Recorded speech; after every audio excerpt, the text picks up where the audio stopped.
Hello, it's me again. Today we will meet a real bandit from Hollywood.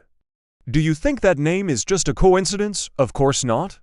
This guy was born in 1955 in Virginia, USA, and throughout his adult life, he was known as a dangerous criminal, even being dubbed the most successful bank robber in Seattle history. In today's video, you'll find out who this villain is, what crimes he committed, and how he got caught.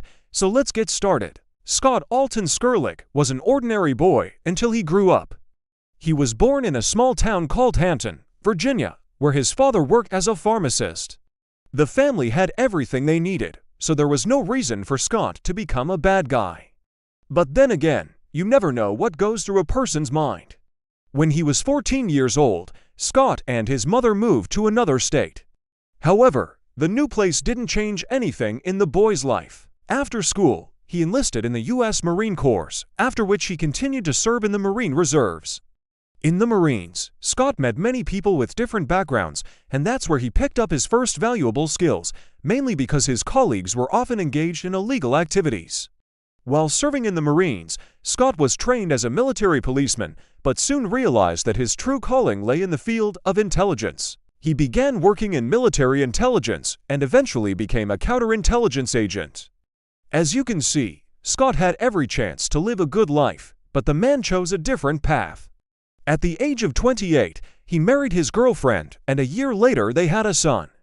Maybe if things had gone differently, Scott would have become a caring father and husband, but instead he was still committing crimes at this point. For example, once he was accused of selling LSD and hashish, but as the investigation revealed, the drugs were planted in the guy's car. Therefore, Scotty was released. However, the police officer who planted the drugs in his car later admitted that he did it without a warrant, meaning Scotty's rights were violated. Thus, he decided to sue the cops. As a result, the court ordered the police officer to pay Scott $1,000, and that's how he earned his first money. But there's more. Soon after, Scott and his wife got divorced, and he married his new girlfriend, Kelly. They lived in Seattle, but since the man was still broke, he had to move in with his parents. However, Scotty convinced everyone that he was a successful businessman and kept getting loans in his and his wife's name, having absolutely no intention of returning the money. One day, the couple disappeared from Seattle and left a huge debt behind them. The man's next stop was Las Vegas, where he decided to start a casino. To do this, he borrowed a large sum of money from his friends and once again gave them a bunch of worthless checks. Once again, he was wanted by the police, but he managed to escape. This time he fled to Hawaii, where he stayed for several years. He could have stayed there forever, but Scotty had a gambling addiction and lost all his money, so he had to go back to Seattle. Now completely penniless, Scott had to return to his parents' house. He hated his life and wanted to make some quick money. That's when he decided to rob a bank. But before doing that, he studied all the literature about similar crimes, trying to learn from other people's mistakes and take their experience into account. Then he came up with a plan and set to work. So on December 2, 1992, Scott Scurlock entered the Seafirst Bank wearing sunglasses and a baseball cap. Later, Scotland Yard released a composite sketch of the suspect, but he was never found. On April 8, 1993, there was another robbery at the same bank. The robber acted according to the same scheme, but this time he got away with $30,000. Again, the cops failed to identify the thief. Even the FBI was involved, but the case went nowhere. Meanwhile, Scott was enjoying his life. He rented a nice house and bought expensive clothes and accessories, thinking he was untouchable. On August 22, 1994, he tried to rob the West Coast Grocery Outlet supermarket.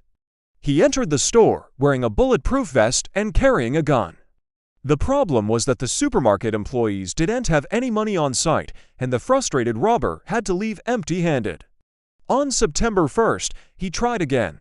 This time he entered the store wearing a wig and a pair of sunglasses and was armed with a knife. He demanded that the employees give him the money, but they claimed they didn't have any. By this point, Scott was going crazy. People in the city were terrified. No one could have imagined that one man was behind all those crimes. But even though he always wore disguises, some people still recognized him. Meanwhile, the police were finally closing in on him. But in the meantime, Scott robbed 2 more banks. The cops had no idea that all those crimes were committed by one guy, not some kind of gang. On January 22, 1996, he attempted to rob the Seafirst Bank again, but this time he was unsuccessful. An employee pulled the alarm and Scott was forced to flee empty-handed. He wasn't going to give up, though.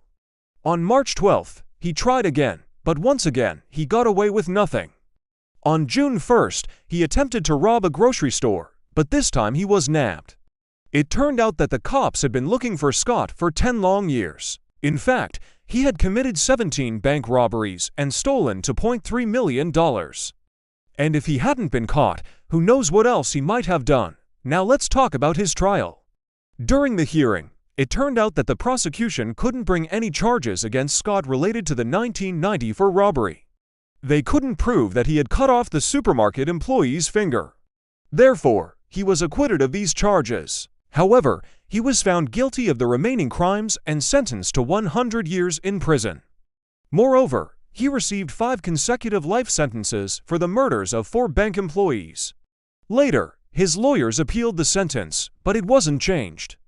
And so Scott spent the rest of his life behind bars. In total, he was in prison for 24 years. What do you think he was like as a person? Probably not a bad guy, right? But the thing is, he didn't just steal money.